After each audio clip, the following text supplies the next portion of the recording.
Well, there's Shaq and there's Sid. They certainly know how to show a girl a good time. It's Pirelli Superstock 600s. Here's Steve. Number 10 here, Simon Gardner on pole for the second of the Pirelli Superstock 600 races. He told me actually he doesn't want to be interviewed at the end, so does that mean he doesn't want to win? I doubt that very much. Dan Miles here, number 69, will be desperate to get a win on home turf here. He's got a big fan base here, and look at him, he's just always chatting up the grid girls, isn't he? Tom Gazzard's going to be coming up soon, number 27. He'll be fresh from that win earlier, and Errol Armour is absolutely desperate for a podium as well. Should be a really good race, Robin. I'm looking forward to it.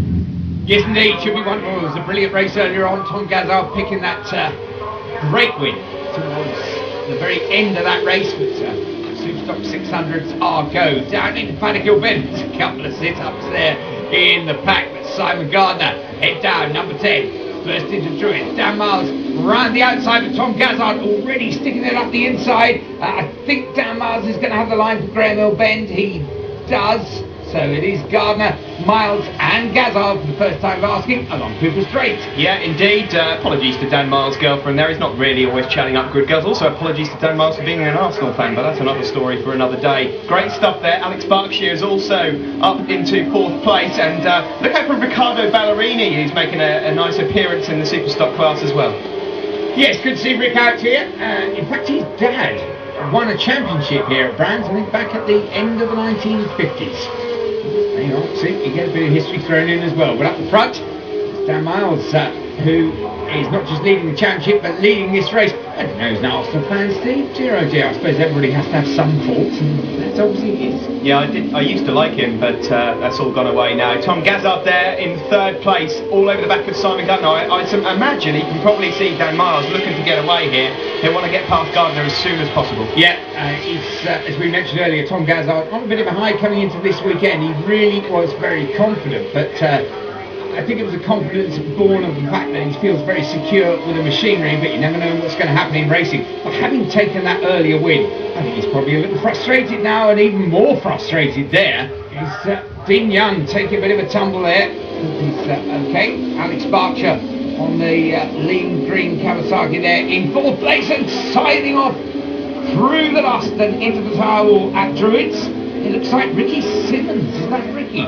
I think it is indeed.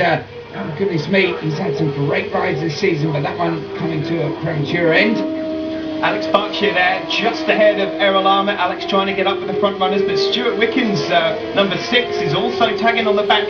You know, I fancy him to maybe sneak a podium here. He's really putting on the pressure.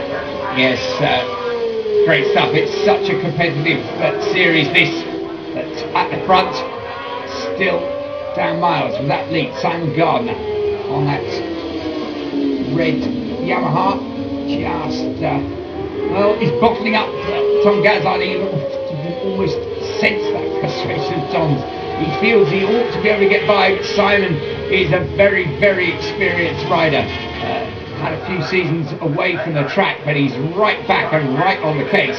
And there's just a little bit of gap now. I think actually, look at the times they're catching Dan Miles there, pushing on a bit, and as you say, Stuart Wickens looking very handy behind him, and Craig Neve going walkabout there. That's the old, what was the old rallycross circuit here at Brands. He's doing the shortcut across Surtees, maybe shorter, but it certainly won't be quicker. But he regains the circuit, and there, into retirement, goes Mark Taylor as the leaders. Up the hill once more into Druids. Oh, look at Tom Gazzard. Is he going to make another boy? And he was going to make another move, but Simon Gardner, bit of a sit-up there. He was lucky to stay on board, wasn't he, Steve? I don't know if there was contact at all, maybe not, but that's certainly given Tom Gazzard an easy way through. He doesn't have to work on a pass now. He can concentrate on trying to catch Dan Miles, and they were already catching him, so this could be a good end. Yeah, certainly. I didn't see any contact there, but whatever, it's caused Simon Gardner to go back into 4th place because Stuart Wickens has taken advantage of that error as well. So it's Miles now and Tom Gazzard head down. The chase is on across the start-finish line. Simon Gardner will try to recoup, but Stuart Wickens, a doughty customer, he's got past. He's not going to give that one up lightly. I think Tom Gazzard may just, he'll have a look up into here anyway, but he may just favour that move that he put on him in race 1 into Paddock Hill Bend. He's a little bit quicker than Dan Miles into there, so we'll have to wait for the next lap and see. Okay, here they come. And there, Piers Hutchins on that 666 Suzuki chasing hard as well, upper 30s. Well, that's where Tom Gazard wants to do it, is it? And needs to keep it tight round McLaren, or Dan Miles will come back at him. But Tom Gazard has nicked the lead again. This has been a fantastic day's racing from him. And there, oh yes, Nod sir, takes the win. He loves that. And the fastest lap on that very last lap. Excellent result for Tom Gazard. Good win from Dan Miles. Stuart Wickens third, Simon Gardner fourth. Errol Armitt another excellent finish in fifth, ahead of Alex Sparks.